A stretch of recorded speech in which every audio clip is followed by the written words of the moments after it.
natin, what are we going to accomplish after this workshop. First, provide participants with a comprehensive understanding of the key elements of successful children's stories. Next, offer practical tips and techniques for writing engaging stories tailored to different age groups. Share insights on crafting relatable characters, age-appropriate conflicts, and meaningful moral lessons. And lastly, equip participants with the skills and knowledge to create compelling and children's short stories.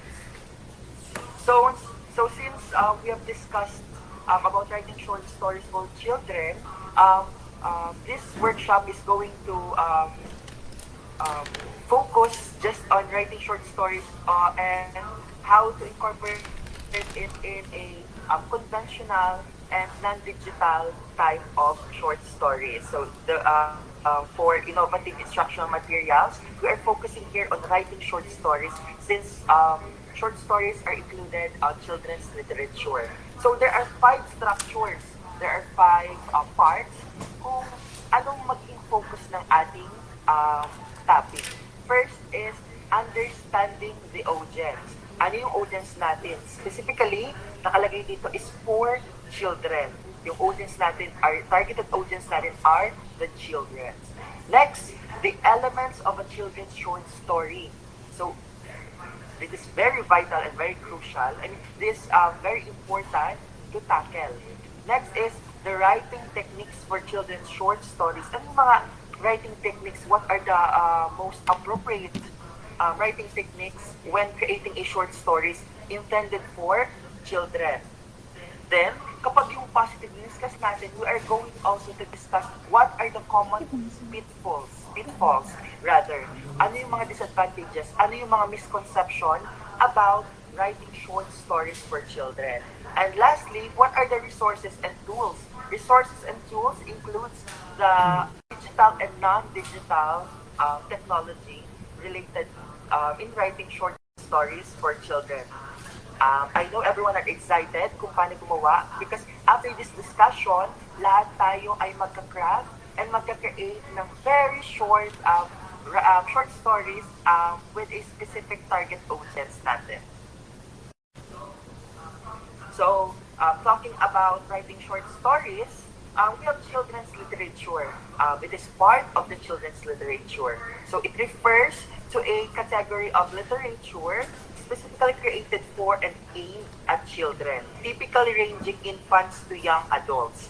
This type of literature encompasses a wide variety of written and illustrated materials designed to entertain, educate, and inspire young readers. So, the range is from children up to, from infants up to young adults. So, young adults ranges from the ages 12 and going above. So that is the focus of the children's literature. From the word itself, children.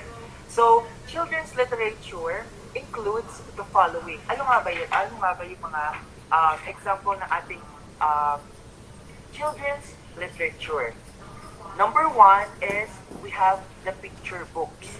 This is the most common type of children's literature. These are often designed for very young children and rely heavily on illustrations to tell the story. They may contain only a few words or simple sentences to introduce young readers to language and storytelling. So picture books, these are very common, most especially sa mga grade schooler natin from primary and kadalasan din, they are being used by the intermediate students from grades 4 to grades 6. So I have here an example of a picture book. This is a Diary of Wimpy Kid by Jeff Kinney. It was actually gumawa ng movie based from this best-selling book. Actually, it has many illustrations. It has many illustrations here that papasok siya sa category ng picture books. Next we have is early readers. Sino yung mga early readers natin? This type of children literature are designed for children who are just starting to read on their own. usually in the range of 5 to 8. They have simple language and short sentences with very minimal words only. So for in English, they specify from 5 words to 10 words lamang. It is limited lamang sa mga words kasi they are just starting their reading skills. Next is chapter books. Ito na. It is intended for young adults learners natin or readers natin. And this is intended for middle-age grade readers, typically ages from 8 to 12. Chapter books contains longer and more complex stories broken into chapters. They bridge gap between books and young adult literature. So here, it contains chapters from chapters 1, 2, 3, 4, from 10 hanggang maximum of 12. So yan na is 4 chapter books. Then, we have realistic fiction. So kapag sinabi natin fiction, it is untrue, di ba? Bakit sinabi natin realistic fiction? So, these stories focus on real-life situations and challenges that children and young adults may face. They can help readers navigate personal and social issues. It only resembles, kaya nga realistic fiction, medyo may pagkakahawig siya sa real-life situations na ginagawa itong type of children's literature. So, next is we have poetry. Poetry. So, poetry is often, it often combines playful language and vivid imagery to engage young children. So, poetry, it's either free verse or may tugma. Diba? This is for children's literature. Next is historical fiction. Historical fiction is a historical novel set in specific time periods, provides both entertainment and educational value, offering insights into different eras. So, historical fiction. Isang example nito, yung concept nito is ang Maria Clara and Ibarra. Diba? In-incorporate nila sa totoong buhay, sa totoong novel, totoong story, noon, ng Maria Clara at Ibarra, pero it has a twist. It is fiction. Categorized natin as fiction kasi a person cannot go back in time. Not unless kung magbabasa tayo, di ba? Reading, let us go back in time. So that is example of historical fiction, and it includes on children's literature. Next, we have young adults literature. It is geared towards older children and teenagers, usually ages from 12 to up. And young adult literature deals with themes and issues relevant to adolescents. Actually, this young adult literature commonly focuses on mga conflicts, mga dilemmas na teenagers and young adults encounters. So, ang mga main theme nito focuses on the dilemmas on them. And these books are they're complex and often delve into a mature subjects. Dito na may nagkakaroon na ng mga romantic engagements, mga infatuations, ganon, yung mga love, romance. Dito na siya papasok sa young adult literature. So, kung hindi nyo matatanong, example nito is yung nauso pa noon, mga late 90s, yung mga pocket books. Right? This is example for young adult literature. Some may contain very sexually explicit na, hindi na appropriate para sa mga very nasa low age ng young adult. Next is, ito yung mga paborito ng mga bata, fairy tales and folklore.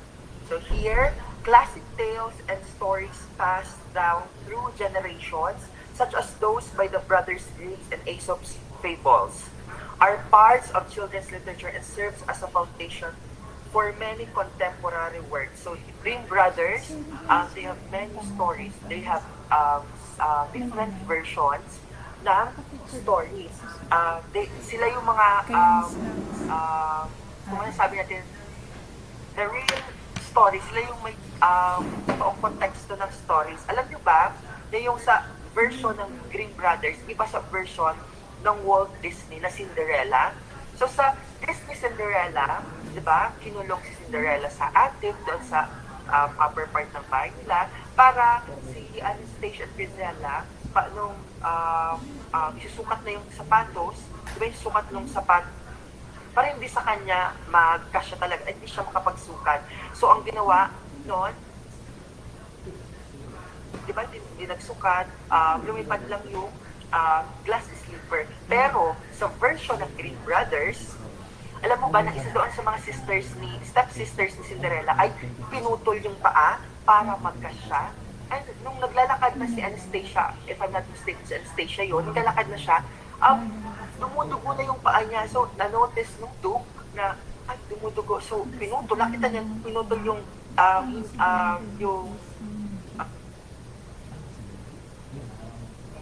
toes niya, yung tawag dito, yung pinutol yung hips niya pala, rather, yung pinutol na yun.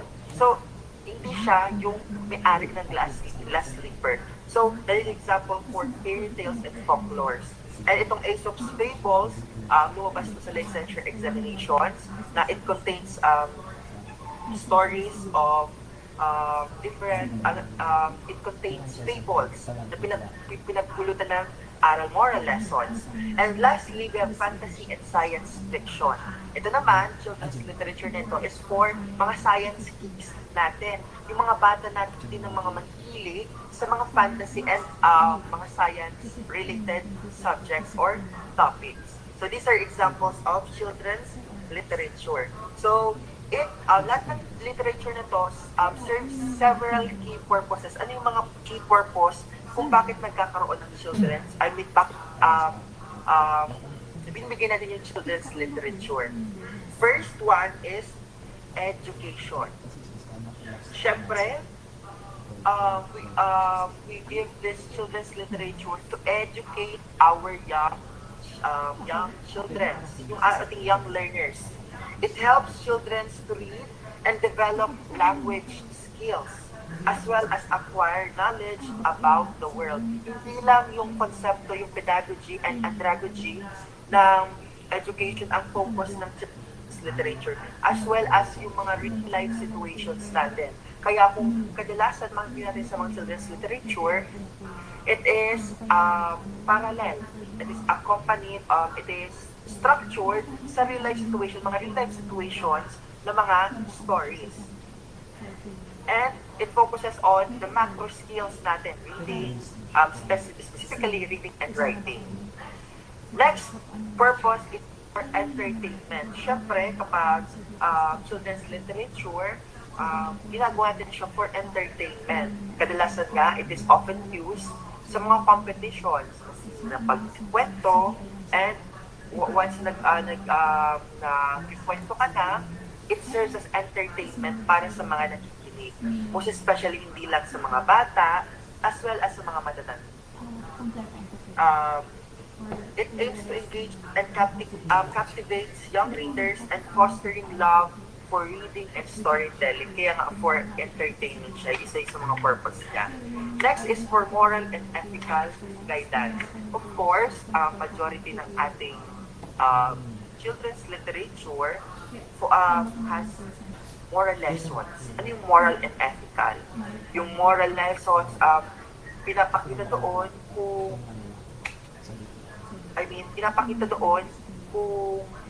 what is right and wrong, the morality. And pag sinabi ng ethical guidance, it is the written law, yung ethics mismo. Kung ano yung tama, what is right, kung saan maging accountable yung mga bata, what is their agency. Pag pinili nila yun, based sa stories, ano yung maging blessing. Pero kapag pinili nila yung mga mali, what are the possible consequences? So yun ang pinapakita ng children's literature. Next purpose is for cultural and social awareness. There are times na ang children's literature has shape, diba? It has hidden meaning. So pinapakita ng nito awareness natin sa paligid natin. most especially about, di ba, may mga lumalabas ngayon ng mga short stories related sa unity. So, pinapatamaan nila or binibigyan din nila noon is about world peace. Kasi ngayon, the world is at war, most especially sa Israel, di ba? Marami ang mga bata ang napapahamak. And that is an eye-opener for us. And we can use children's literature para maipakita and ma-promote natin yung world peace. And last it develops imagination and creativity. Siyempre, yung mga bata, makikita natin at their early age, makikita natin na ang mga bata ay very masigasig. Ginagawa nila yung kapag nagbabasa ka ng kwento sa mga warriors, mga dragons, makikita nyo, they animate, they enact it. So, it develops their imagination and creativity. And though these five are some of the key purposes kung bakit nagkakaroon tayo ng children's literature. So, ano nga ba yung importance ng children's literature? So, children's literature plays a crucial role in shaping young minds. It promotes literacy and instilling a love for children that can last a lifetime. It often addresses the unique needs, interests, and developmental stage of children and young adults. So, ano yung importance ng children's literature? Number one, it promotes literacy.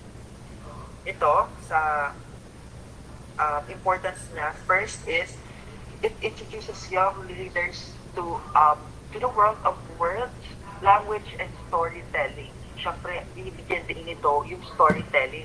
And it helps develop their vocabulary, comprehension skills, and love for reading, which are the foundation for literacy. So these are the foundations for literacy. So because of children's literature, it promotes literacy. Because sinabi natin literacy, it is the ability to read, write, and write. So these are the focuses. So kapag tayo ng children's literature, na-develop yung kanilang storytelling skills.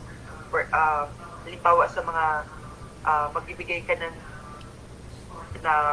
story sa mga bata, sisimulan mo siya sa very, very napakagandang tone. Hindi mo pwedeng sabihin na once upon a time, in a faraway land, go, go, go, di ba?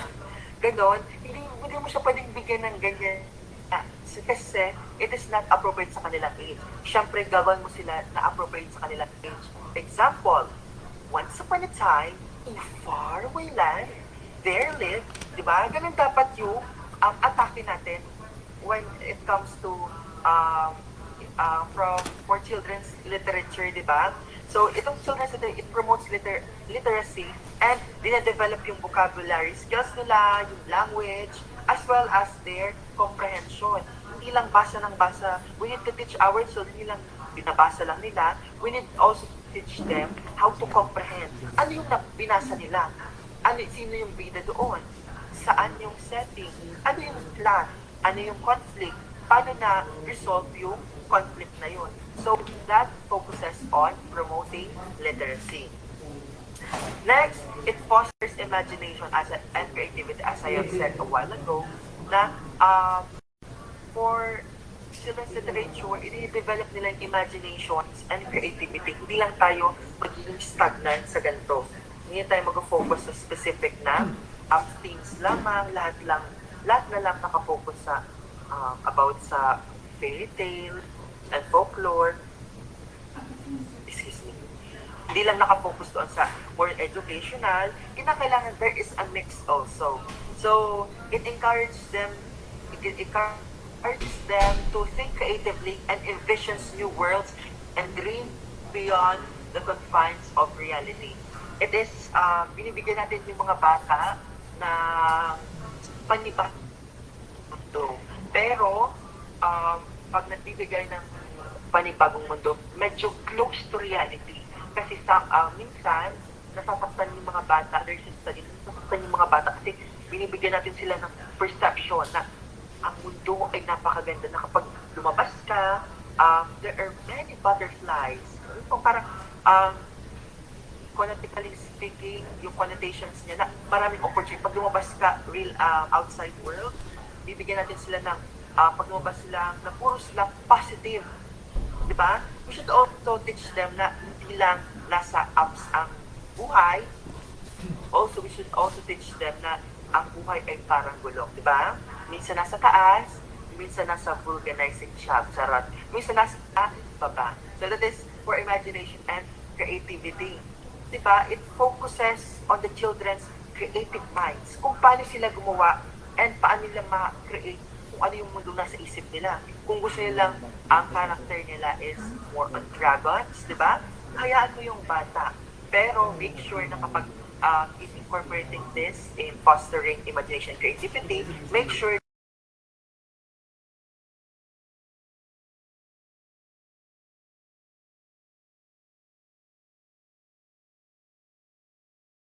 stories convey important moral and ethical lessons. So it helps us understand what is right from wrong. Yung morality, kung ano yung tama sa mali. Yung kwentong ibinibigay, di ba? Yung example ko nga sa atin yung Cinderella. Di ba, mali yung ginawa ng stepmother and stepsister ni Cinderella na ginawa sa kanya ng pang-aalipin. Di ba? Yung pag-aalipusta kay Cinderella. Kaya nga tinawag siyang Cinder. Ang pangalan niya, di ba talaga totoo, is Ella. Yung Cinder, yung alikabok ng tawag dyan, ng fireplace, yung mga alikabok. Kaya nga tinawag siyang Cinderella. Kaya tinawag na siyang Cinderella ang tawag sa kanya. Kaya nga, ang totoong pangalan niya talaga is Ella. And pinangalanan siya ng stepsisters niya, nung ganon. So, nag-derive sa word na Cinderella. And yung makikita, de-develop natin na moral lesson doon is yung be good to others. Diba? Yung golden rule nga natin na we should do good to others para gumawa rin na good yung iba sa inyo. Pero not all the time, ganun yun ang nangyayari. Next is it enhances cognitive development. So, cognitive development, reading and engaging with stories enhances cognitive development by improving memory, problem-solving skills, and critical thinking. It focuses more on information processing. So information processing, it exposes children to various concepts and fostering intellectual growth. Kung ano yung mga nakituro natin sa bata, more especially, pwede natin maturuan sila sa storytelling, yung mga basics, di ba? Basics ng counting.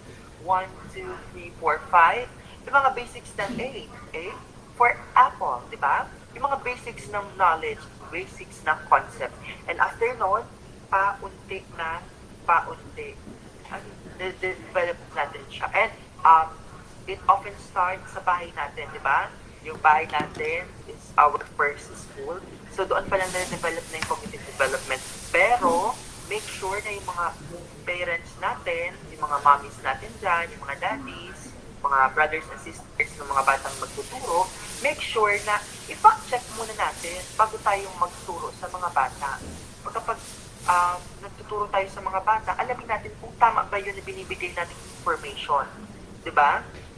Ano yung information na binibigay natin sa mga bata? Tama ba yun? Para kapag pumunta na siya sa school mismo, tama, confident yung bata na sagot niya. Kasi there are times na masistress sila emotional. Kasi yung tinuro mo sa bata, mali, then ni-recite niya sa school. And what will happen? So, given na lamang na yung teacher is considerate, di ba? Yung sa mga students ko dito, na kapag yung student is, most especially elementary, kapag nagsabi may mali silang sagot, hindi pa natin silang sabihan na, mali ka, you are wrong. Di ba? Yes, mali agad siya. No. You can divert into something, di ba? Pag mali yung bata yung sagot niya is, nagsagot siya, sumagot yung bata. That is right. Pero, it refers to something. Magaganon ka, di ba? Gaganon ka kapag you are going to tell others, ay student, na mali yung sagot niya. That is right, but we are asking for this. Di ba ganun yung gagawin natin? And, pag ganun, syempre, kapag ganun na yung directives na, so, pag mali kasi, yung teacher kapag sinabihan na siya ng mali, magkakaroon ng emotional stress na yung bata. So, ayan yung sunod natin ng key purpose. Kinakailangan natin na i-update sila emotionally, yung emotional intelligence ng bata. Ano yung emotional intelligence natin? Yung kay Howard Gardner na multiple intelligence, isa to sa mga pinofocusan niya. So, children's stories often explore complex emotions and relationships by reading about characters' experiences. Children can better understand their own feeling and develop emotional intelligence. Siyempre, yung parents natin, yung teacher, they are only guide.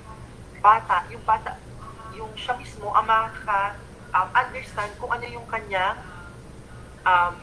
nafe-feel. Diba? Kung ano yung kanyang nafe-feel. And ang ating purpose lamang, ang ating gawain is to guide them. Ano yung nafe-feel mo? Okay ba? Yung based doon sa children's literature, sa story mo na ano yung na-feel mo? Nakarelate ka ba? Di ba ganun yung ano? So, our main goal as a teacher, as an educator, future educators, is to boost their emotional intelligence. Hindi lang more on intellectual, hindi more on cognitive lamang.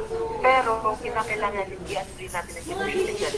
Kasi, based doon sa podcast natin sa Psychology of Education, yung about mental health, mind matters. Sa murang edad pa lamang, bata, how to guard their emotional, yung emotions nila, yung mental state nila. So that is one of the importance of children's literature. And lastly, we have the cultural and social awareness. Children's literature exposes young readers to different cultures, beliefs, and experiences. Nakakauyang ka mo. Excuse me. At nag-igya ko ta nahihirap ako sa Indo. Maripande So, ako nag-igdi. understanding of the world's multifaceted Nakakainis. nature. So dito sa cultural and social awareness, we are going to teach our students kung ano yung nangyayari sa ating paligid. There is a yung nag-trend sa social media, kung if you would remember everyone, na bilugan, di ba na meron sa instructional material, bilugan ang mga gamit, ay madetang kasi siya, bilugan ang mga gamit na pambabagi, lag-aning kwadrado, ang mga gamit na panlalaki. So, itong batang babae, binilugan niya lahat. Nilagyan na rin ng square. So, nagtanong yung teacher, bakit ganun yung ano?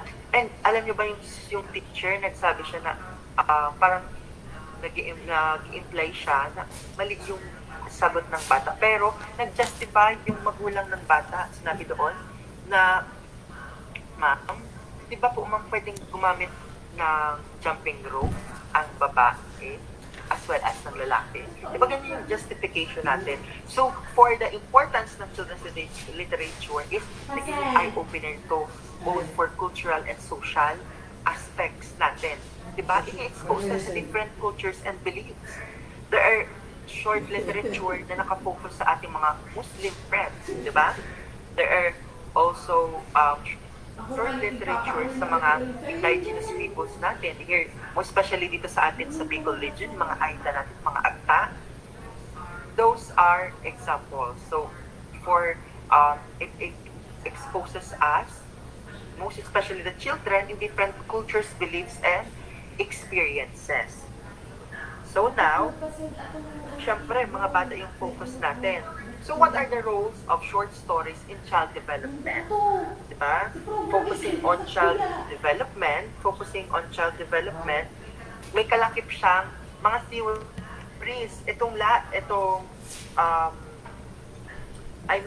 Six roles of stories in child development, they are anchored sa mga theories of child development. These are included sa ating professional education subjects. First we have is Freud psychoanalytic theory. Kay Freud yan. Next is for Vygotsky na sociocultural theory. Kay Erikson na psychosocial theory. Kay Grothendiener na bioecological theory. Kay Piaget na cognitive development theory. This is very important. And kay Kohlberg na moral development, kay moral development theories, kay Kohlberg, di ba? All of these 6 roles are anchored. Number 1 is accessibility for young readers. So, bakit kaya accessibility for young, ano yung bakit naging role to ng short stories in child development? So, dito, sa accessibility for young readers, short stories are accessible to children with short attention spans or developing reading skills. They provide manageable length that aligns with child's capacity to engage in a narrative. Siyempre, mga bata yan, they have very short attention span. Di ba? Kapag observe nyo sa mga bata, papasyalatin nyo, medyo sa term natin sa Bicol, nauuyang agad yung bata. Tinatampon agad nila because they have shorter attention span. But because of short stories, pwede nilang ma-access yun sa mga young readers natin. Next is engagement and retention. So for engagement and retention, short stories are concise and engaging. They capture child's interest quickly and maintain their attention throughout, ensuring a valuable reading experience. Valuable reading experience ng mga bata. Siyempre, sulat ng example nito is yung kay Dora. Say Dora. Tapos magsasagot din yung mga bata. So there is an example for engagement and kay Dale's cones of learning, ni Dale, di ba? Nag-retain yung natuwa ng bata kapag ini-enact niya, kapag sinasalita niya, kapag binabasa niya, all of those. Next is for introduction to literary elements. Siyempre, bata pa lang yan, we cannot feed them with bigger concepts, di ba? Paunti-unti binibigyan sila ng mga literary elements at yung mga specific elements. So, we introduce young readers to essential literary elements. Example nito yung character, plot, yung conflict theme in a condensed format. Siyempre, compress muna yun, condense muna yung format niya. And helps them develop their literary analysis skills. Siyempre, i-analyze nila yun. Analyze yun. Yung specific na story. So, that is for introduction to literary elements. For moral and thematic focus. So dito, hindi lang research ang may thematic ang ating RRL, ba? Yung RRS.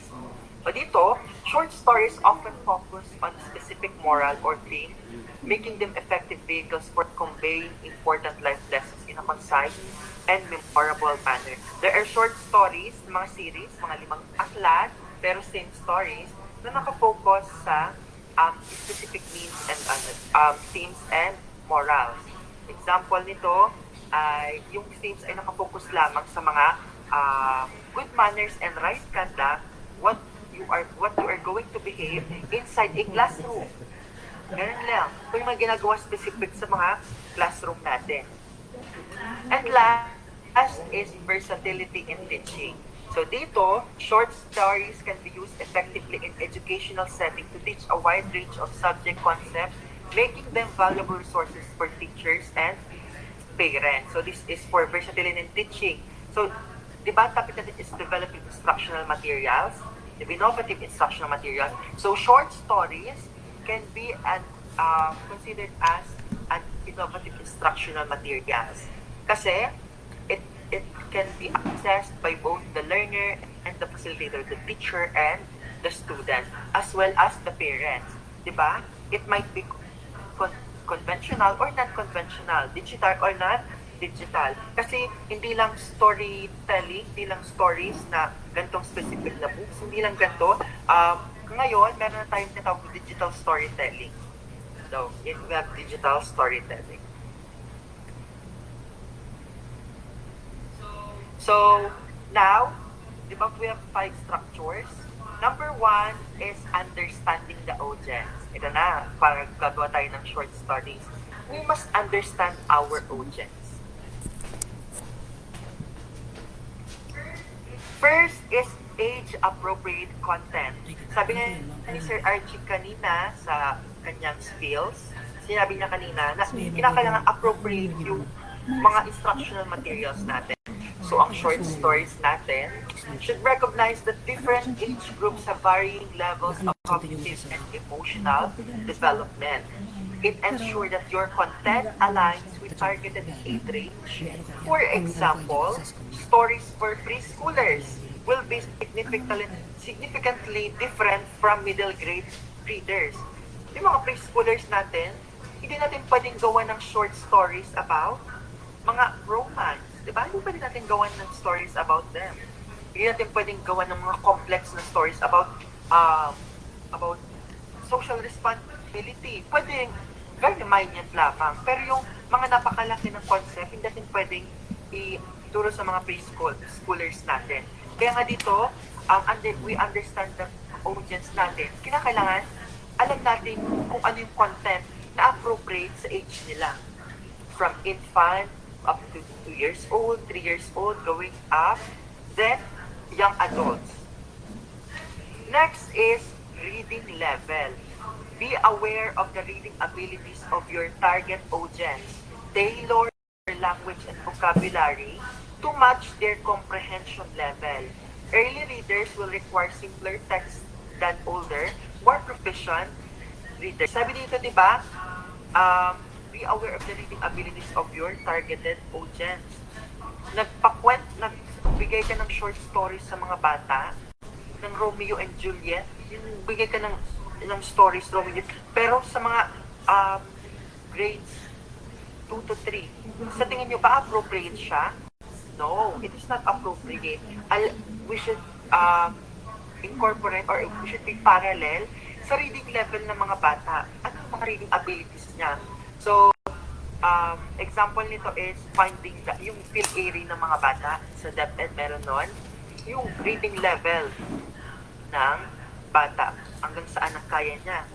Kung ano ba yung level ng bata, kung sa nakakomprehend niya ba or hindi, or totally hindi talaga siya nakakaintindi. So, based sa language, yung theme, kailangan natin i-anchor pa rin sa reading level ng mga bata. And speaking of themes, we have interest and themes. Consider the themes and subjects that resonates with children at different age.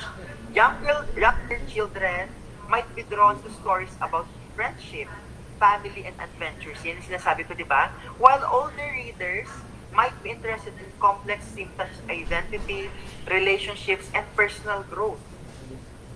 Younger children, gusto nila yung mga friendship. Halimbawa nito, ang kwento ni Ana at ni Nena.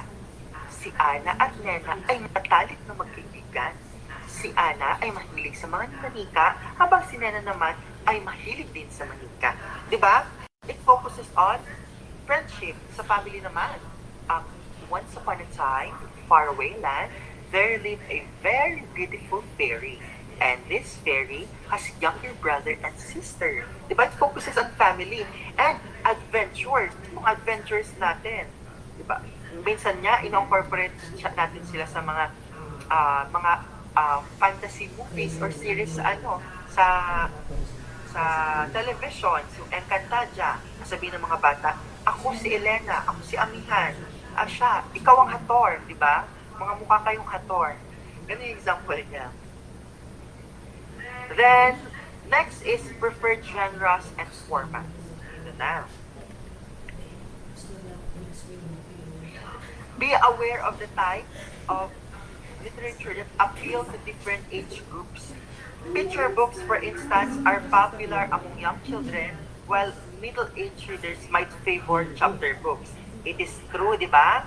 Kapag younger children, mas gusto ng mga bata, yung mismo nakikita lang nila. We have the younger children. Gusto nila yung mga pictures. Yung first picture, pag flip nila, nakita nila si Nena, tapos si Ana, naglalaro ng manika. For example. Tapos pag pangalawang picture naman, yung dalawa naliligo. Yung pang-apat, naghuhugas. Diba? Ganun yung mga, ng mga bata. while yung mga middle grade learners natin, gusto nila yung mga chapters na. Chapters 1, chapters 2, chapters 3, so on and so forth. Kaya nga, it is my personal opinion, yung ginawa ng DepEd na pagbaklas ng mga padikit sa mga classroom. Many would say na naging maaliwalas raw, maging maganda, pero para sa akin, as an elementary teacher, because we have many elementary future educators dito, we have tinatawag natin mga visual learners. Those are the learners na mas naiintindihan nila yung topic, yung content, kapag nakita nila yung more on visuals, more on imagery. Diba? Kung binaklas yun, una ko naisip yung mga visual learners. Advantage yun sa mga auditory, nakikinig lamang. Pero yung mga visual learners natin, medyo nasa dihadong part sila. And I hope na yung DepEd ay ma-resolve yun. Ma-resolve yung issue, mabigyan ng maganda pang topic yun. Kasi kinakailangan it must undergo an extensive research bago sana nila ginawa yun. Diba? Undergo sana ano yung mga possible impacts yun. So, going back here, next is the psychological and emotional considerations. Tulad nga sinabi ko sa inyo, na nagkakaroon ng yung emotional intelligence ng bata.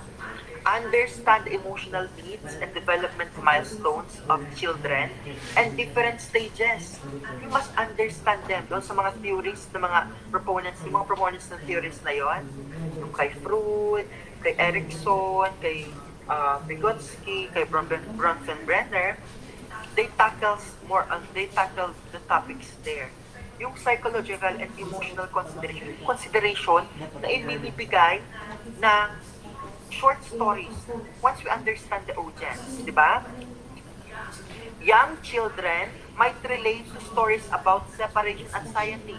Di ba yung mga children, yung mga sepangs, kapag nabang sepangs, di ba yung ano yung separation anxiety, yung kapag yung bata, itong sepangs na ito often happens kapag first day of school, yung parents dinala na yung bata sa school, then aalis na yung parents, iyak na yung bata, o ganyan, nakikita yung separation anxiety, while yun sa mga young children yon. Excuse me. Well, sa other children may grapple with issues regarding to identity and independence. There is a short story sa DepEd na, hindi ko na kasi alam kung ano yung title and sino yung author, na pinapakita yung mga changes sa pagbibinata at pagdadalaga.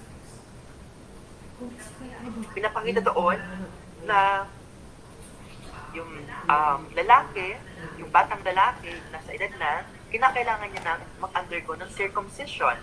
That is right. Doon naman sa batang babae naman, is ma-experience niya na yung menstruation. So that is for, kinakailangan natin bigyan ng focus yung psychological, emotional considerations ng mga bata. And next we have is for cultural sensitivity. Ito na. Diba, na-discuss ko na rin siya. We should focus on the cultural background and diversity ng mga bata. Gumawa ka ng story about Christians, di ba? So, gumawa ka si Bong ay mahilig manalangin. Tapos, sinite mo yung kung paano manalangin sa ngalan ng Ama, ng Anak, ng Espiritu Santo. Nag-sign of the cross pa siya. Pero hindi mo alam, doon pala sa binabasahan mo, meron kang 3 Muslim students, di ba? So, paano ka magiging, di ba, medyo hindi sila makaka-relate doon. So, we must be sensitive. We must consider cultural backgrounds and diversity. We must ensure our stories and characters are inclusive and representative of different cultures, race, and experiences. Noon, nung wala pa ang gender and development at yun, yung focuses on sa inclusivity, more on, pinapakita lang ng yung sa male and female. Ngayon, there are wide range of spectrum. Meron na tayong mga LGBTQIA+. Pero, we must be sensitive also na kinukuha na natin siya as member of LGBT sa bata pa lamang. Pero, there are chances na magbago siya kapag lumaki na siya. Diba? Yun siya. It's either dahil sa environment, yung batang lalaki, tapos yung mga older sisters, lahat, mga babae, diba? Kaya medyo malambya siya. Tapos same as yung batang babae, tapos mga older brother niya, kaya medyo boyish siya. Paglaki na, diba, there are changes. Sabi nga nila, there is no permanent in this world except for change, and change is inevitable. Diba? Hindi ka maiwasan ang change. There is for cultural sensitivity. There should be representative of different cultures, races, and experiences. Based sa experiences, hindi lang experiences ng babae, hindi rin experiences ng lalaki, but all races, yung all spectrum ng individuality.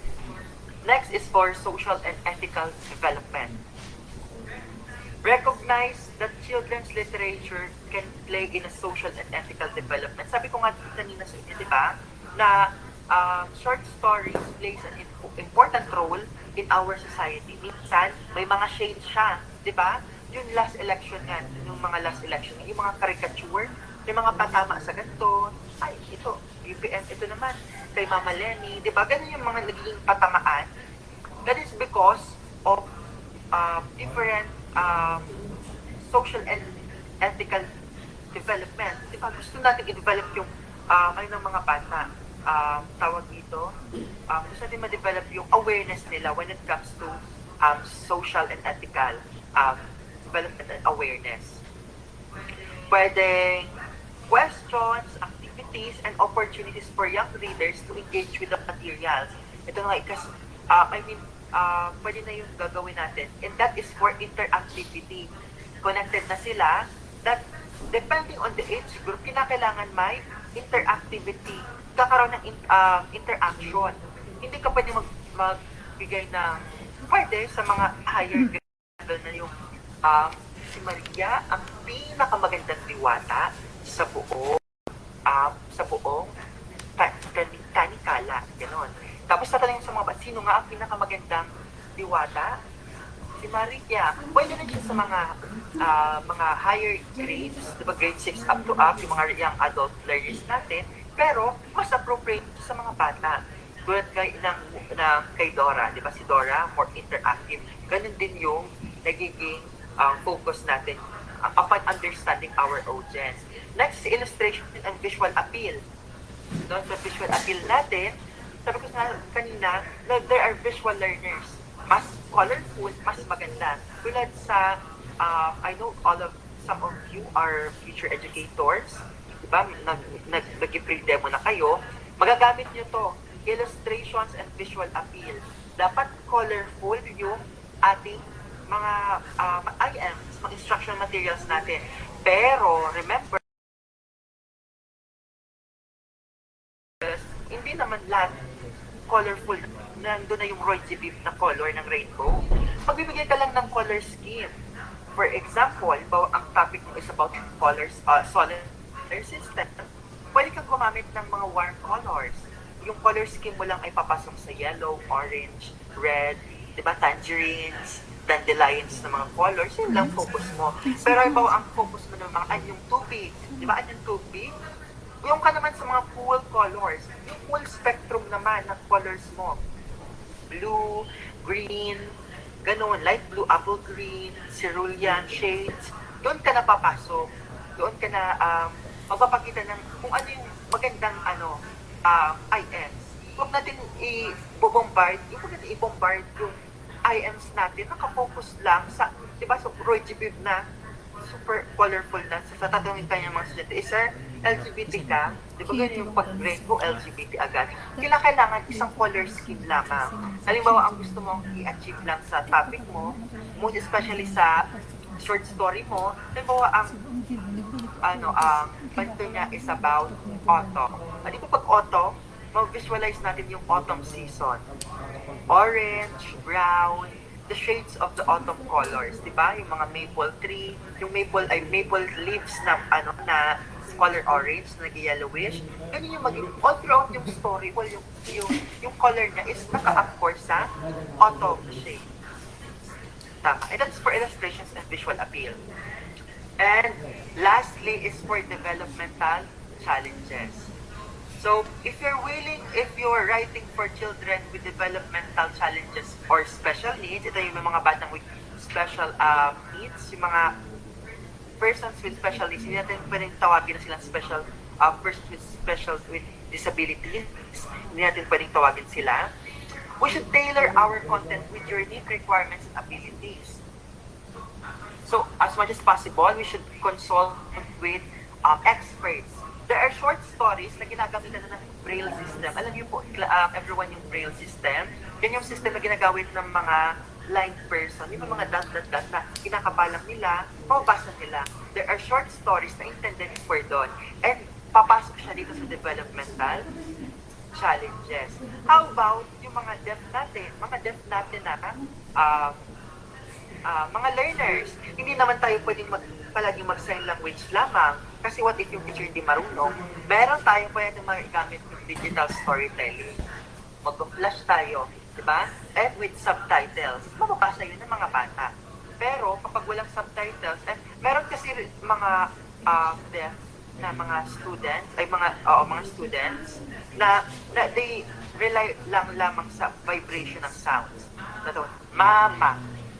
Alam niyo na yung andito, yung papasok na vibration. Papa, diba? Grade 1, grade 2. Yung vibrations na tenga, they rely on that. Pero much better kung meron tayong digital storytelling. Diba? Mas maganda yung kung sa visual, sa digital tayong lalo na ngayon na we're on the internet age. Diba? Sabi ko sa mga estudyante ko, we are now on the internet age which caters the 21st century skills. And isa dito nga yung paggawa ng short stories. Diba? It caters it.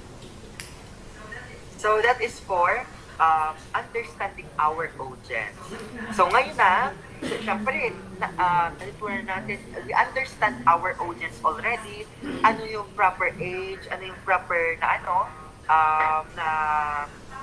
topic ng theme and genres. Ngayon, aalamin na natin kung ano mga elements ng children's short story. And I know hindi tayo bago dito. First one is the plot. Okay? Dito yung plot ha, yung pinagtataniman, dito yung garden plot. Iba to yung plot. Pag sinabi natin plot, these are the main events of story. So kung makikita nyo dito class, everyone, kung makikita nyo dito sa 6 na ito sa nasa screen nyo, nauna ang plot. Bakit kaya nauna ang plot? Hindi yung characters, hindi yung setting, hindi yung conflict. Kasi pag sinabi natin plot, these are the main events. For example nito, di ba pag tinatanong natin ang bata, itatanong natin yung situation, tinatanong natin yung plot. Class. Okay, class, sino nga yung Disney princess? Sabi natin, di ba? Sino nga yung Disney princess na tinulungan ng fairy godmother niya, gumawa ng napakagandang dress, na pumunta sa ball, and naiwan ng kanyang glass slipper. Diba, yung plot mismo, na ibibigay agad. So, ang unang-unang ipapakita ng elements is plot. Ang sagot doon is si Cinderella. Diba yung plot doon? A well-structured plot is the backbone of any story. And that is right. Diba? Siya mismo yung backbone ng story. Kapag maganda yung plot mo, interesting. Pero kapag hindi na, kapag boring yung common na lang, ganun yung hindi na siya interesting sa mga bata. It includes beginning, middle, and end. In children's short stories, the plot should be simple, easy to follow, and age-appropriate. Yan, ulit tayo, age-appropriate. The plot often centers on a problem or challenge that the main character faces and must resolve. So mamaya, gagawa tayo ng short story. Make it simple, easy to follow. Kung makikita natin sa Philippine cinema, di ba sa Philippine cinema, ibang topic tayo, hindi tayo dito muna short story, sa Philippine cinema, nagiging common na yung mga plot natin. Ay, aram ko na yan. Magagadan. Tapos, akala mo gagana. Buto pala, buhay pa. Diba? Yung plot noon.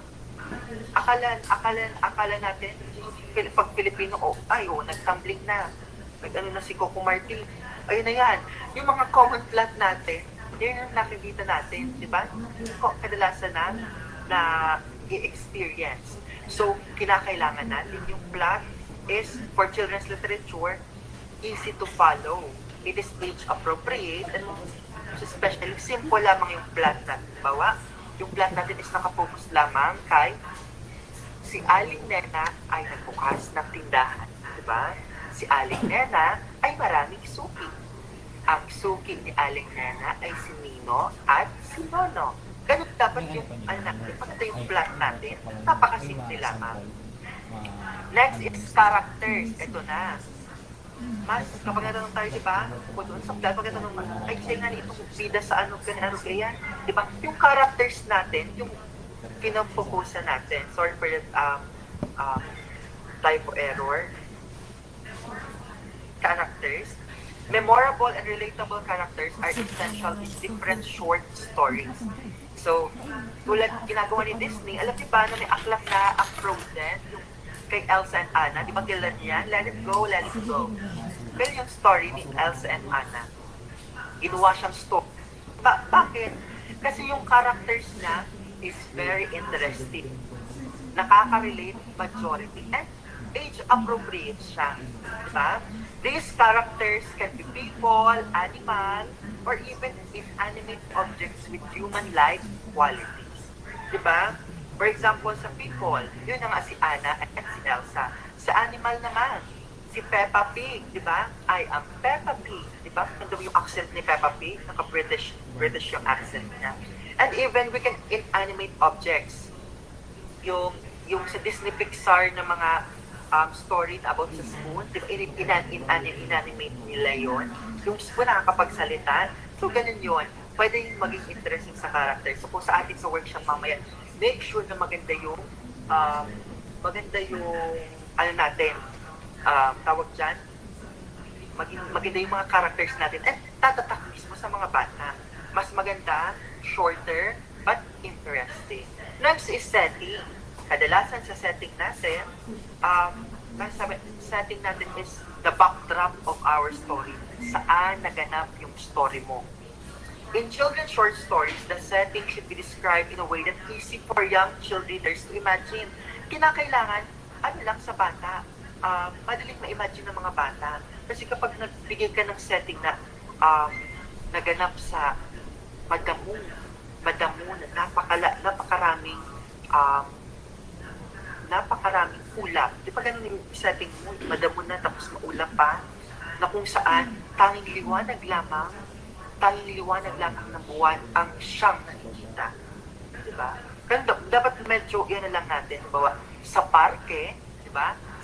Sa paaralan, sa mall, kung saan nakikita ko ang fast food chain ng Jollibee at McDo, then dapat yung setting natin yung pwedeng real life and maaaring makarelate yung mga bata. In children's short stories, the setting should be described in a way that is easy for young readers to imagine. It may include specific location, period, or even fantastical world, di ba? Medyo kung gusto nyo mag-dwell sa fantasy, go. Pwede ka doon gumawa sa fantasy world. Then, next is conflict. Siyempre, hindi mabubuo yung story natin if there is no conflict. Conflict or problem is what drives a plot forward. Siyempre, yung plot ando na, yung main events natin. Pero, paano gagalaw yun? Hanggang doon lang sa main event noon, nandiyan na papasok yung conflict natin. It creates tensions and engages the reader's interest. In children's stories, conflicts are often simple and relatable, such as the character trying to overcome fear and solve a puzzle or mend a friendship. Halimbawa na lamang, si Nina at Nena ay pumunta sa parke. Diba? Pumunta sa parke. Si Nina at Nena ay may dalang tig-5 piso. Bumili si Nina ng sorbetes. At habang si Nena naman ay bumili ng presa. Ngunit sa kasamaang palad ay nahulog ni Nina ang kanyang pagkain. Nagalit si Nena. O ganyan, nagkaroon na ng conflict. So, kinakailangan, doon sa conflict na yun, kinakailangan simple lamang. Di ba? Nagalit. That is very simple. dapat relatable sa characters ng mga bata. And next is dialogue. Dapat yung dialogue natin is relatable, age-appropriate. Dialogue in children's short stories should be natural and relatable to young readers. It can help to convey the personalities and characters and move plot forward. Diba? Kinakailangan yung dialogue natin, napakasimple lamang naman. Hindi yung gagamitan mo na, ang target audience mo is from ages 5 to 8. Yan ang target audience mo. Pero gagamitan mo, your eminence. The tintinabulation of the bells are, diba? Hindi na nag-grasp ng bata. Kung anong sinasabi, magsasabi yung bata, sinasabi ni sir, ano yun? Diba gano'n yung maiisip ng bata, pinagsasabi ni sir, buwan nagaro yan si sir, di ko para sabi. Possible yung sinasabihin sa mga bata, diba? Baka iba na yung sinasabi ni sir. Diba? Mga batang gano'n. So dapat yung dialogue natin is, it helps us to convey the personalities of the characters and the plot forwards. And dapat maganda yung dialogue nyo, and as much as possible, make it simple. And for the length, children's short stories are by definition short. Kaya nga di ba short? Short stories. The length varies depending on the age group, but typically ranges from a few hundred to a couple of thousand words. Very short lang. Meron nga pa yung short lang na meron lang 200 to 300 words lang. Yun lang yung short stories natin. Yung dinidescribe niya lang, one-liner na mga description per page. Next is illustration. Ito na yung illustrations at mga visuals natin. Many children's short stories, especially those for very young readers, includes illustrations. Excuse me. So ito na ang example nito is this is the Diary of a Wimpy Kid. It has many illustrations dito. Kung makikita nyo sa screen, may mga illustrations siya that are for young learners. They are visual elements. Ito yung mga visual elements natin that plays a vital role in enhancing the storytelling, experiencing the plot that can help convey the plot, emotions, and character expressions. Siyempre, nalungkot si Nena. Mas may translation din yan minsan. Nena is sad. Mas nakita doon sa illustration, medyo nalungkot si Nena. Meron ganon. So, those are for visual impacts. And mas malalong maintindihan yan, matututuhan ng mga bata, most especially mga visual learners natin, kapag meron tayong illustration. Next is engagement. Kadalasan sa short stories ay merong engagement. It is designed to capture and hold child readers' interests. They should be engaging, entertaining, and often include elements of surprise or humor to maintain the children's attention. Bakit na kailangan? Ganun yung sa simula pa lang, meron ka na engagement sa mga bata. So, nakita ni Nena ang asong si Putol. At si Putol ay ganon. Si Putol ay sumigaw. Aw, aw. Diba? Sumigaw si Putol. Ano nga yung sigaw ni Putol? Nagkakaroon ng engagement.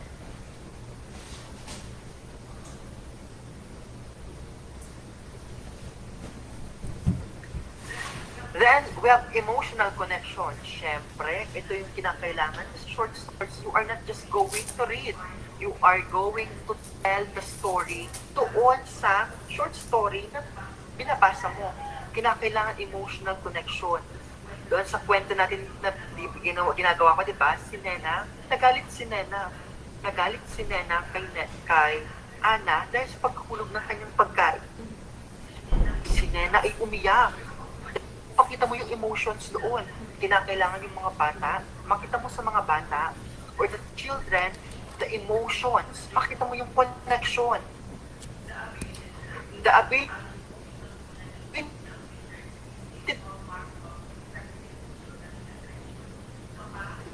to create emotional children's literature. Kapag nagkaroon ka ng connection sa mga bata, emotional connection sa mga bata, that is an effective ritual. Kapag nagkakaroon tayo ng fun, dahil nalungkot na sa pagkahulog ng kanyang pagkain, binilhan ni Ana si Nen ng pagkain. Ay, binilhan niya ulit si Nen ng pagkain. At doon, nagtabad niyang dalawa.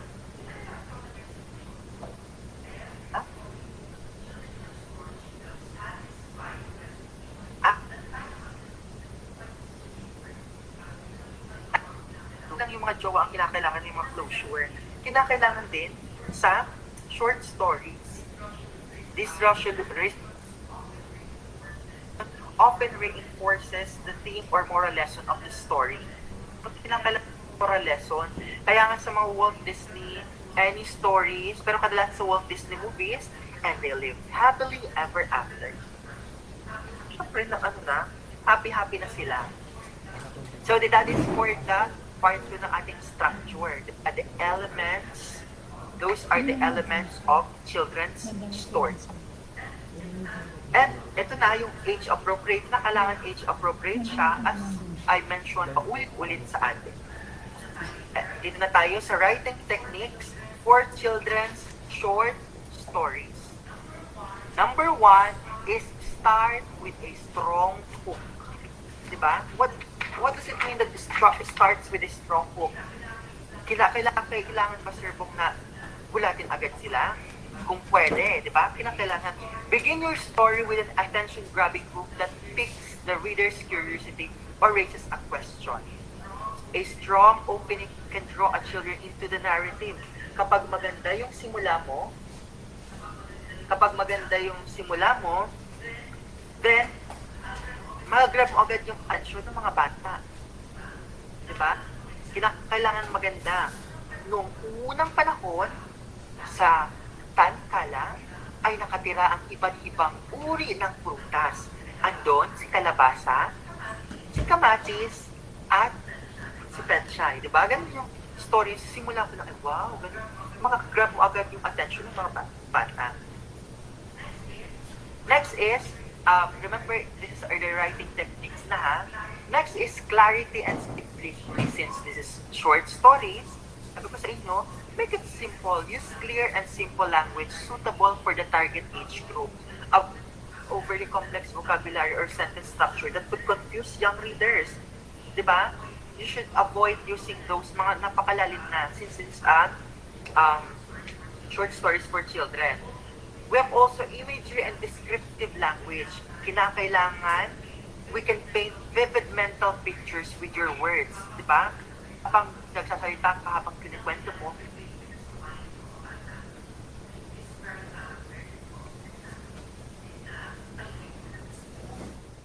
diverse range of characters with varied backgrounds. Sabi ka na sa inyo, dapat yung mga characters natin, may iba't ibang backgrounds. Halimbawa, sa stories natin, sa loob ng classroom setting natin is, we have a Nigerian, Filipino national, we have Chinese, with the stories natin. And nagkakaroon ng inclusivity. Next is didactic preaching. Ano yung didacticism and preaching? So, writing stories that are overly didactic or preaching, explicitly teaching moral lessons without engaging storytelling.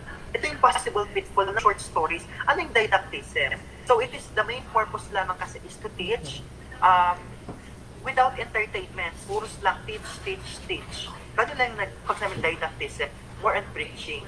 Make sure na kinakailangan na possible solution ito is integrate moral lesson organically into the narrative.